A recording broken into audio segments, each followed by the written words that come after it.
In today's class, we are going to discuss the function of leaves and the modifications of leaves and examples of it.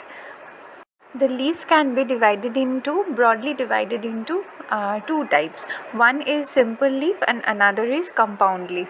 In a simple leaf, the lamina or the leaf blade is undivided and is a single piece. The margin of the leaf blade or lamina, it can be wavy, it can have dentitions or other structures, but that incision does not reach the midrib, and the lamina always is present in a single form.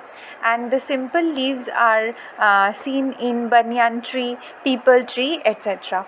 But there are also some other kind of leaves which are known as compound leaf, where in a compound leaf the leaf blade or lamina is totally divided into smaller units, and these smaller units are known as leaflets, and the incision of the leaf margin goes up to the midrib, and the whole leaf is divided into smaller leaflets, and this kind of leaves are known as compound leaves. Compound leaves are seen in tamarind, are seen in coriander, rose, etc. Now, if we are going to look at the function of leaf, the major function of leaf is photosynthesis. In the process of photosynthesis, a green plant absorbs water and nutrients and minerals from the soil through the roots, and it combines them in the presence of sunlight and in the presence of carbon dioxide in the green parts of the plant, which is the leaves and the stem, which has chlorophyll in them, to produce sugars and oxygen. The sugars and oxygen thus produced, the oxygen is required by us for respiration, and sugar is required by all of other animals and humans for energy production in their body. So plants or green plants are the only organisms that can prepare food, so they are known as autotroph. Auto means self and trophic means food. So autotrophs are green plants or green organisms that have chlorophyll in their body, who can produce food in the form of sugar or sucrose or glucose in the presence of sun's energy. And in contrast, the animals and humans are heterotrophs. Since we don't have chlorophyll in our body, we are dependent on the green plants or green organisms for food and for energy. So we are known as heterotrophs. Now we are moving to the second important function of the leaves, which is known as transpiration. Transpiration is the process by which water or excess water is lost in the form of water vapor by evaporation from the aerial parts of the plant and also from the surface of the leaves. So we know that plants absorb water by the roots from the soil, and this water is used up in different functions of the plant, but there is always some excess amount of water which is not required. So the excess amount of water is lost in the form of water vapor by evaporation from the surface of leaves and other aerial parts of the plant. It has a cooling effect, and also it develops a suction force to make roots absorb more water with mineral ions. So plants continuously absorb water through their roots. This water is transported through the stem to all parts of the plant, and the water is used up for different activities. Only a very little amount of it is retained in the plant or utilized by the plant during photosynthesis, and the rest of it or the excess of water is lost in the form of water vapor through the aerial parts of the plant and the surface of the leaves. So water is actually pulled through transpiration from roots to the leaves, and transpiration creates the transpiration pool. So the water is actually forming a water column inside the stem, and continuous absorb of the water through roots is happening for transpiration, which is creating a transpirational pool. Now we are going to discuss some modifications that some leaves show. If the entire leaf or a part of a leaf undergoes permanent change to perform new functions suitable for the environment, it is called leaf modification. The leaf modifications are of the following types. First type is tendrils. In weak stemmed plants, the entire leaf or any part of it is modified into tendrils. They provide mechanical support to the plant and also help in climbing. Tendril is a long, wiry, slender, sensitive structure which coils around around to support the plant. Tendrils formed from the leaf are called leaf tendrils. The entire leaf except the stipules as tendrils is seen in Lathyra species. Terminal leaflets turned into tendrils are seen in Pisum or sweet pea.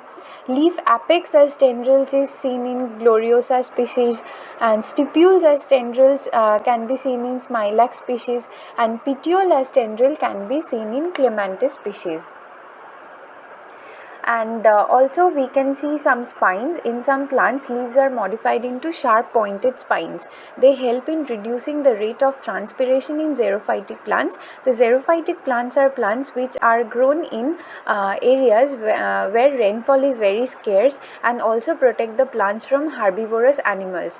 So entire leaf as spine can be seen in Euphorbia species. The leaf apex as spines can be seen in Agave species. Stipules as spines can be seen in Acacia species, and so on.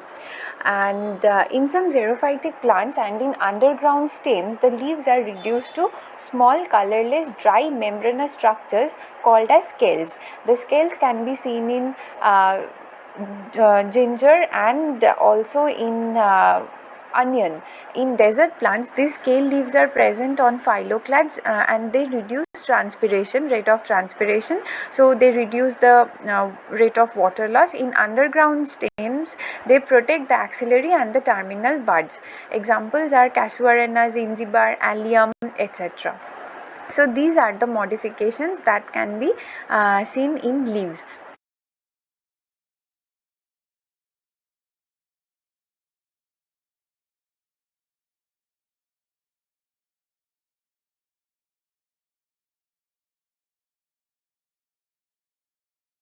Now we are going to see some plants which are very interesting because they are insectivorous plants. That is, they digest insects and they need the protein from insects, and they actually eat insects. The first one is Venus flytrap.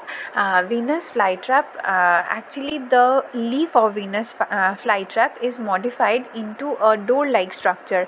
The midrib acts as a hinge and the two parts can be closed and opened around this hinge. So whenever an insect visits the leaf, it closes its two parts and traps the insect, and then it has digestive juices or enzymatic juices inside these two parts, and the insect is digested.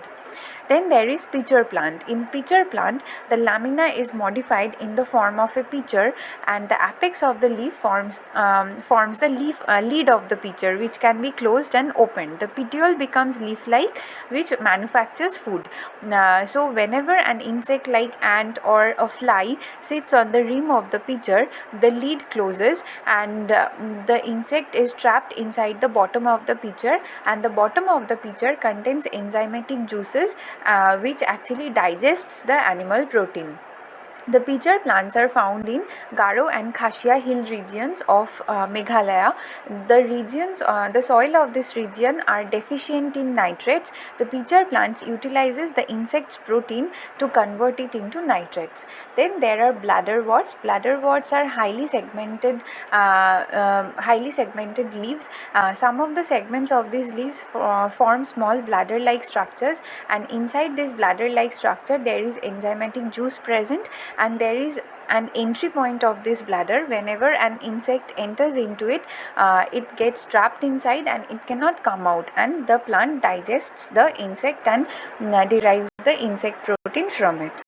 Plants propagate with the help of seeds contained in the fruits, but some new plants may also be produced from some other parts of the plant, such as leaves, roots, stems, etc. This type of reproduction, which does not involve the seed, is known as vegetative propagation. In Bryophyllum, the buds lie in the notches present in the margins of the leaf. So, new plants actually grow from the leaf margin or the margin of the lamina. In Scilla indica, the buds arise from the tip of the leaf. In Begonia, the buds arise from injured parts of the leaves. So, the leaves produce buds called epiphyllous buds and help in vegetative propagation. These leaves are also called the reproductive leaves.